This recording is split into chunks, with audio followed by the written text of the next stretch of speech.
एका मुलीला आपल्या पार्टनरकडून नक्की काय हवं असतं? पैसा, महागड्या भेटवस्तू? छे, मुलींना या 3 सोप्या गोष्टी हव्या असतात, ज्या प्रत्येक मुलाला माहिती असायलाच हव्यात. पहिली आणि सर्वात महत्त्वाची गोष्ट, रिस्पेक्ट, आदर. तुम्ही दोघे एकत्र असतानाच नाही, तर 4 चौघात तुम्ही तिला कसा मान देता यावरून तुमचं प्रेम समजतं. अगदी चेष्टा मस्करी असतानाही करतानाही तो आदर सुटता कामा नये, कारण रिस्पेक्ट नसेल तर तिथे प्रेम टिकूच शकत नाही.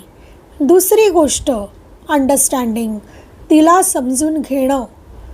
कधीतरी ती चिडली तर लगेच तुम्ही हायपर होऊ नका. थोडं समजून घ्या.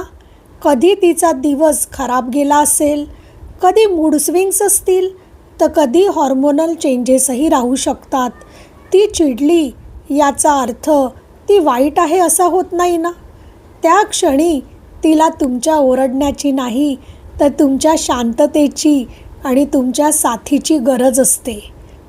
तिसरी गोष्ट, विश्वास आणि लाड, ट्रस्ट अँड पॅम्परिंग. संशयाने नाती तुटतात आणि विश्वासाने ती टिकतात.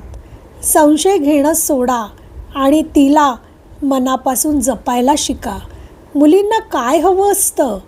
तुम्ही तिचे थोडे लाड करावेत, तिला स्पेशल फील करून द्यावं आणि जगासमोर तुम्ही अभिमानाने सांगावं की ही फक्त माझी आहे आणि ही या जगात सर्वात भारी आहे.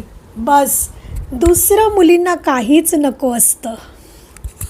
तिला प्लीज थोडं समजून घ्या. तिला सोनं चांदी नको असतं, नको महागड्या भेटवस्तू. तिला फक्त हव्या असतात मनापासून जपणारे काही नाते. 4 चौघात मान देणारा, तिच्या शब्दांचा आदर करणारा. प्रेम तर सगळेच करतात, पण सन्मानाने साथ देणारा. कधी ती शांत, कधी रागात, कधी डोळ्यात अश्रू दाटतात, त्या क्षणी तिला समजून घेणारे फक्त 2 प्रेमाचे शब्द हवे असतात. संशयाच्या भिंती नकोत तिला, विश्वासाचा हात हवा असतो. संपूर्ण जग विरोधात असलं तरी तिच्यासाठी ठाम उभा राहणारा साथीदार तिला हवा असतो.